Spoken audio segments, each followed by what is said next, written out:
अस्सलाम वालेकुम। Field marshal Asim Munir की अमरीकी सदर डोनाल्ड ट्रंप से मुलाकात पाकिस्तान अमरीका की सफारती तारीख का एक नादिर वाक़या है। इस मुलाकात से 2 दिन पहले मुझे पता चला कि फील्ड मार्शल की अमरीकी सदर से मुलाकात मुतवक्को है, तो मेरे लिए इस पर यकीन करना मुश्किल था। अगली सुबह मैंने फिर इस खबर की तस्दीक के लिए लोगों से बातचीत की तो अक्सरियत ने कहा, इम्कान तो किसी भी चीज़ का हो सकता है, मगर अमरीकी निज़ाम ऐसे काम नहीं करता। आखिरकार मुलाकात से एक रात पहले ये इत्तला खबर बनी और अब वाक़या हो चुकी है। ये मुलाकात सिर्फ पाकिस्तान के लिए ही अहम वाक़या नहीं, बल्कि ईरान इसराइल जंग के तनाजुर में ये आलमी अहमियत इख्तियार कर गई।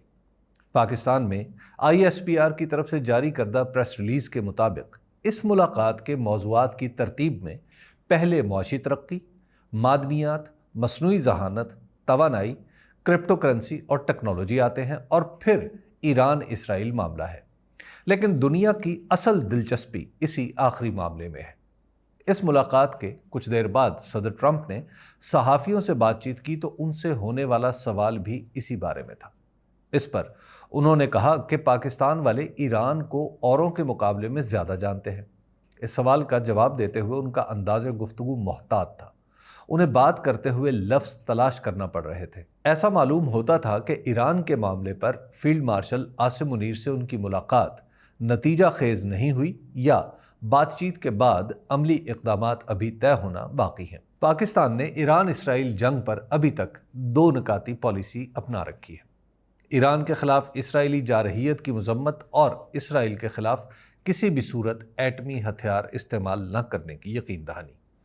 अगरचे ये यकीन दहानी ईरान के किसी नामालूम साबिक फौजी अफसर की तरफ से सोशल मीडिया पर फैलने वाली अफवाह के बाद कराई गई, लेकिन इसने पाकिस्तान की तरफ से दुनिया पर वाज़े कर दिया कि पाकिस्तान इस जंग में सियासी तौर पर ईरान के साथ है, मगर इससे ज़्यादा कुछ नहीं। जहाँ तक ईरान के खिलाफ किसी अमरीकी कार्रवाई का हिस्सा बनने का सवाल है, तो इस पर फील्ड मार्शल आसिम मुनीर के करीबी हल्के बिल्कुल वाज़े हैं। वो बड़े एतमाद से बताते हैं कि आसिम मुनीर किसी भी सूरत ईरान के खिलाफ किसी कार्रवाई का हिस्सा नहीं बनेंगे। यहाँ सवाल पैदा होता है कि पाकिस्तान अपने इस मौक़िफ़ पर कितनी मजबूती से कायम रहता है।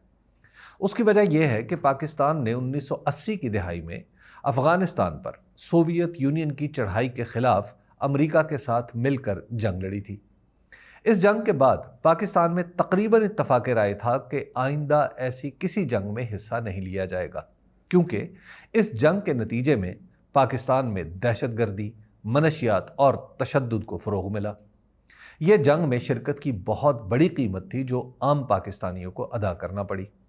मगर ये सब कुछ भुगतने के ठीक 12 साल बाद पाकिस्तान दोबारा अमेरिका का इत्तहादी बनकर अफ़गानिस्तान में कूद पड़ा।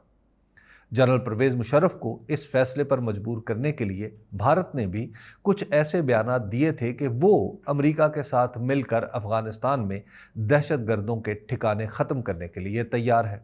ये सूरत पाकिस्तान के लिए काबिल कबूल नहीं थी, लिहाजा पाकिस्तान को अमेरिका की पूरी मदद करना पड़ी। पाकिस्तान के रास्ते अमेरिकी असलहा अफ़गानिस्तान भी पहुंचा और अमेरिका को बलूचिस्तान में शमसी एयरबेस की सूरत में कुछ ठिकाने भी मिल गए। इस पस मंज़र में अमेरिका में ये सोच पैदा हो रही है कि अगर पाकिस्तान अफ़गानिस्तान में अमेरिका के साथ मिल सकता है तो ईरान में भी ये मुमकिन हो सकता है।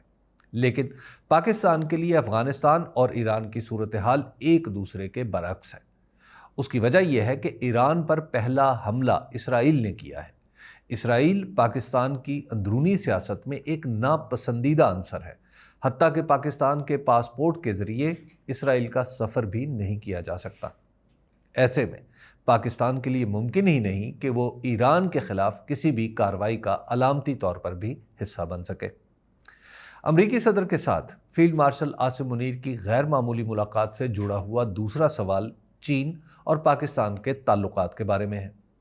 पाकिस्तान और भारत के दरमियान मई 2025 के तसादुम के दौरान चीन ने जिस तरह खुलकर पाकिस्तान का साथ दिया है, इसने मगरबी दुनिया में कई सवाल उठा दिए हैं। इस तसादुम में पाकिस्तान की फतह ने अमेरिका की इस हिकमत अमली को मशकूक बना दिया है, जिसके तहत भारत को चीन का मुकाबला करने के लिए तैयार किया जा रहा था। بھارت جسے 22 اپریل کے پہلگام میں دہشت گرد حملے کے دن تک دنیا بھر میں غیر معمولی پذیرائی مل رہی تھی، پاکستان پر بغیر شواہد کے الزامات لگا کر اپنی حیثیت کھو بیٹھا۔ اس نے پاکستان پر حملہ کر کے اپنی رہی سہی سفارتی حیثیت بھی ختم کر لی اور عملی طور پر دنیا میں تنہا رہ گیا۔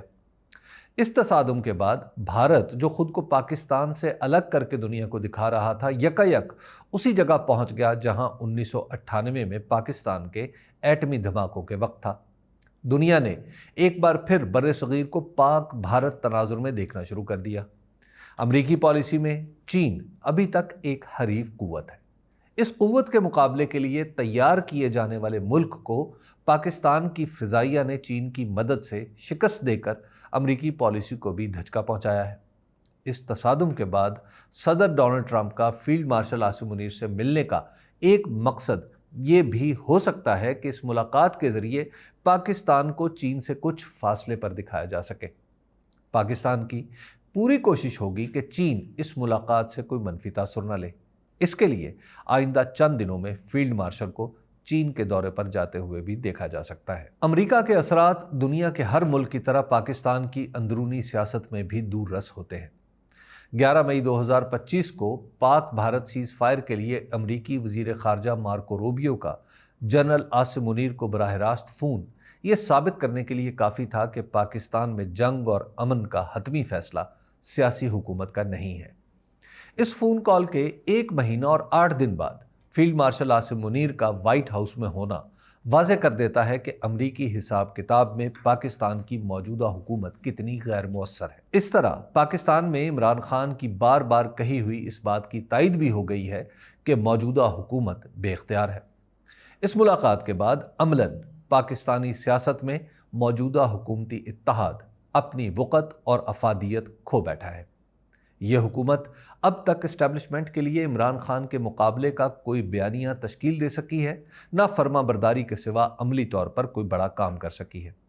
اس کے پاس آگے بڑھنے کے لیے کوئی ترقیاتی منصوبہ ہے، نہ سیاسی حوصلہ کہ عمران خان کی مقبولیت کا سامنا کر سکے۔ رہی سہی کسر 18 جون کی وائٹ ہاؤس کی ملاقات نے نکال دی، جس کے انتظام میں موجودہ حکومت کا کوئی کردار نہیں تھا۔ اس کے بعد اب یہ حکومت اسٹیبلشمنٹ پر ایک بوجھ کی طرح لدی رہے گی اور اپنی بقا کے لیے عمران خان اور اسٹیبلشمنٹ کے درمیان خلیج بڑھانے کی پوری کوشش کرے گی۔ یہ کوشش اسی صورت میں کامیاب ہو سکتی تھی اگر واقعات پر اس کا کنٹرول رہتا، جو اب نہیں رہا۔ موجودہ حکومتی اتحاد اس گھڑ سوار کی طرح ہو چکا ہے جس کے ہاتھ باغ پر ہیں نہ پاؤں رکاب میں، مگر گھوڑا پوری رفتار سے دوڑے چلے جا رہا ہے۔ فیلڈ مارشل عاصم منیر اور امریکی صدر کی ملاقات کے بعد پاکستان میں اب کئی طرح کی تبدیلیاں رونما ہوں گی۔ ان دونوں کے درمیان کی گفتگو کا نتیجہ شاید لکھے ہوئے کسی بیان کی صورت میں نہ ملے، مگر آئندہ چند ہفتوں میں کئی اقدامات پاکستان کے نئے راستے کا تعین کر دیں گے۔ شکریہ۔